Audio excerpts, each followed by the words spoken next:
सभी को नमस्कार। आज हम बात करेंगे करिकुलम डेवलपमेंट की। ये जो पेपर है आपका एमएड फर्स्ट ईयर का पेपर है और ये ऑप्शनल पेपर है और ये 40 नंबर का होता है। इसमें 4 लॉन्ग क्वेश्चन पूछे जाते हैं और प्रत्येक क्वेश्चन आपका 10 अंकों का होता है। तो देखिए वो क्वेश्चन आपके क्या हो सकते हैं। तो देखो पहला क्वेश्चन क्या है, पाठ्यक्रम से आपका क्या अभिप्राय है। पाठ्यक्रम के निर्धारक आधारों पर प्रकाश डालिए। यानी कि करिकुलम का पता क्या है और highlight on the basis determinant of the curriculum. तो आपको हाईलाइट करने हैं जो इसके निर्धारक तत्व होते हैं। दूसरा क्वेश्चन है, पाठ्यक्रम मूल्यांकन की अवधारणा को स्पष्ट करते हुए इसकी प्रकृति और आवश्यकता को वर्णित कीजिए।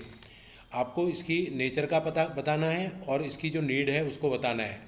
और तीसरा जो क्वेश्चन है वो है, पाठ्यक्रम विकास के क्या सिद्धांत हैं।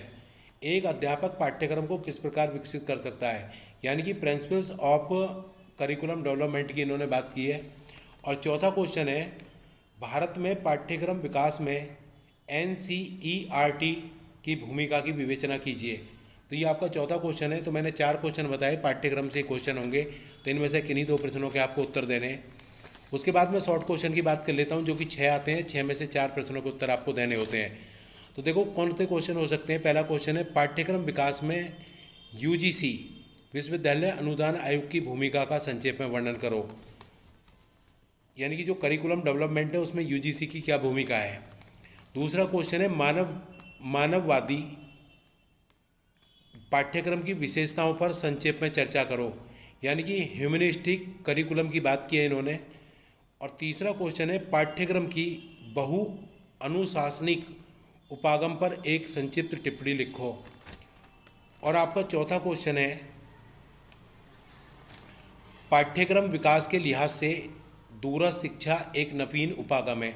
यानी कि जो डिस्टेंस एजुकेशन है इन्होंने इसकी बात की है। और आगे क्वेश्चन है, अध्येता केंद्रित पाठ्यक्रम। अध्येता केंद्रित पाठ्यक्रम किसे कहते हैं, लर्नर सेंटर्ड करिकुलम। उसके आगे क्वेश्चन है, पाठ्यक्रम नियोजन के मुद्दे, यानी कि इशूज इन करिकुलम प्लानिंग। और अगला क्वेश्चन है, NCFTE 2009 की मुख्य विशेषताएं बताओ। तो ये आपके इम्पोर्टेंट क्वेश्चन थे। तो ये आपका अंतिम पेपर है, तो आपको छोड़ के कुछ नहीं आना है। पाठ्यक्रम से संबंधित होंगी सारी बातें। तो जो लॉन्ग क्वेश्चन है उसको 1 घंटे में करिए, एक क्वेश्चन दूसरा दूसरे घंटे में करिए, शॉर्ट क्वेश्चन 15 मिनट में करिए। 4 शॉर्ट आपके 1 घंटे में हो जाएंगे, 2 लॉन्ग 2 घंटे में हो जाएंगे। आप पूरा लिखिए, कुछ भी मत छोड़िए। मेरी आपको बहुत बहुत शुभकामनाएं। आप अपने भविष्य में मतलब कामयाब हों। आपका दिन शुभ हो। धन्यवाद।